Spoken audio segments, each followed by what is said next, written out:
आता पुढची बातमी बघूयात। प्रजासत्ताक दिनाच्या कार्यक्रमात मंत्री गिरीश महाजन हे डॉक्टर बाबासाहेब आंबेडकरांचा उल्लेख करायला विसरले। त्यामुळे राज्याच्या वन खात्यातल्या 2 महिला कर्मचारी आक्रमक झाल्या आहेत। महाजनांनी माफी मागितली असली तरी महाजनांवरती अॅट्रॉसिटी दाखल झालाच पाहिजे अशी मागणी या कर्मचाऱ्यांनी केली आहे। बघूयात। प्रजासत्ताक दिनाच्या भाषणात मंत्री गिरीश महाजन डॉक्टर बाबासाहेब आंबेडकरांचा नावाचा उल्लेख विसरले। त्यामुळे वन खात्यातल्या 2 महिला कर्मचारी आक्रमक झाल्या आहेत।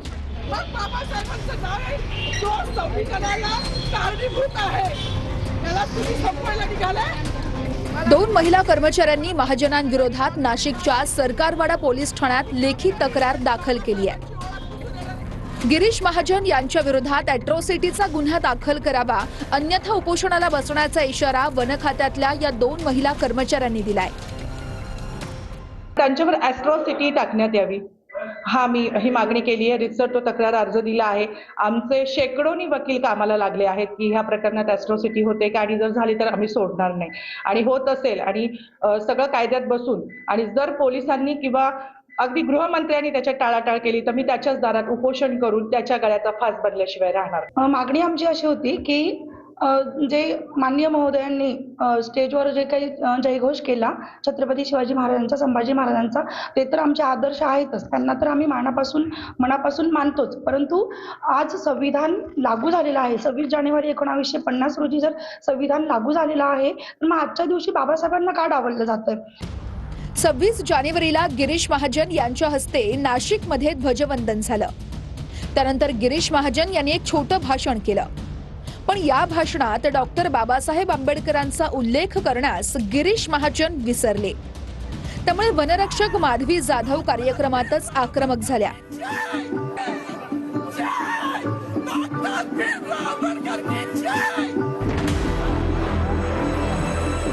यानंतर पोलिसांनी माधवी जाधव यांना स्टेज जवळून बाजूला नेलं,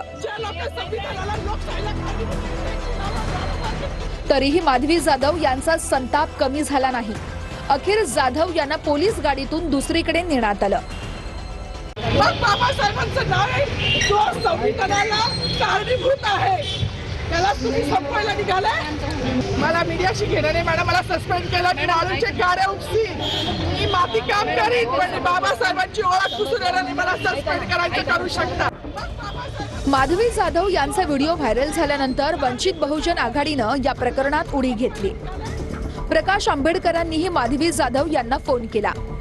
त्यानंतर वंचितचे कार्यकर्तेही गिरीश महाजन यांच्या विरोधात आक्रमक झाले। परभणीमध्ये गिरीश महाजन यांच्या फोटोला जोडे मारो आंदोलन करण्यात आलं।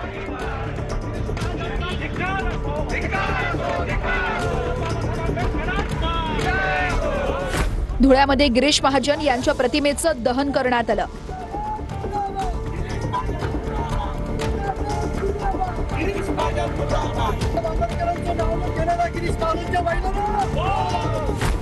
सोलापूरमध्ये डेमोक्रेटिक पार्टी ऑफ इंडियाच्या वतीनं निदर्शनं करण्यात आली।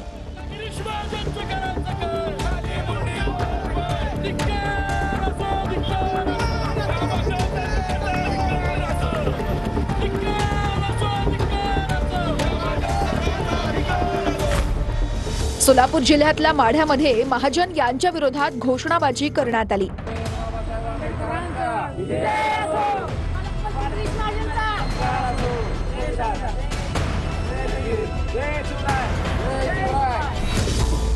महाविकास आघाडीच्या नेत्यांनीही महाजनांवर निशाणा साधलाय। गिरीश महाजन यांनी मात्र पुन्हा एकदा झालेल्या प्रकाराबद्दल दिलगिरी व्यक्त केली आहे। आंबेडकरांचा अपमान महाजनने केला ना काल, ही त्यांची परंपरा आहे। त्यांना बाबासाहेब आंबेडकरांचं नाव घ्यायला लाजच वाटते, कारण संविधान निर्माण करत असताना सुद्धा बाबासाहेबांनी ते निर्माण करू नये। संविधानाला विरोध करणारी मंडळी आहेत, त्यामुळे यांचा विश्वास कुठे संविधानावर आहे? बाबासाहेबांचं नाव घेणाऱ्यांना लाज वाटत असेल तर या देशात राहण्याचा अधिकार आहे का? संविधान कोणी लिहिलं? डॉक्टर बाबासाहेब आंबेडकरांनी। सगळे पालकमंत्री, सगळे लोक डॉक्टर बाबासाहेब आंबेडकरांचं नाव घेताना गिरीश महाजन घेत नाही। शेवटी या लोकांचा असा माज चढलेला आहे की यांना सगळं आपणच केलेलं असं वाटतं, यांना बाबासाहेब आंबेडकरांशी काही घेणं नाही। ज्या संविधानाचा दिन साजरा आहे, प्रजासत्ताक दिन, ती प्रजासत्ताक ज्याच्यामुळे आलं, ज्या संविधानामुळे, त्या संविधान करते कोण? भारतरत्न डॉक्टर बाबासाहेब आंबेडकर आहेत, तर त्या भारतरत्न डॉक्टर बाबासाहेब आंबेडकरची आठवण येऊन येतो मला. जातीवादी इतका पोटात तुमच्या जात आहे ना, खाण्याडी लोक आहेत अक्षरशः, केळच येतो सांगतो. मी कालही या गोष्टीचा खुलासा केला आणि भाषण संपल्याबरोबर मला 2 मिनिटं काय गोंधळ असं चाललं ना, म्हटलं हो ते चुकून झालं, अनाधोनाने झालेलं आहे. मी खरं दिलगिरी व्यक्त करतो, कोणाची भावना दुखवण्याचा माझा याच्यामध्ये उद्देश नाही. आणि भारतरत्न डॉक्टर बाबासाहेब आंबेडकर यांच्याबद्दल मला नितांत आदर आहे. मी एखादा शब्द माझ्याकडून अनादर राहून गेला, त्यामुळे मला वाटतं त्याचं असं इतकं त्याच्याबद्दल राजीनामा द्या, ॲट्रॉसिटी दाखल करा, इतकं चांगलं वातावरण माझ्याकडे आहे. झालेलं मी दिलगिरी लगेच 2 मिनिटात व्यक्त केली. असं असताना सुद्धा मग काही लोक त्यात तुम्हाला जर काही राजकारणच करायचं असेल तर मग माझं त्याला नाईलाज आहे.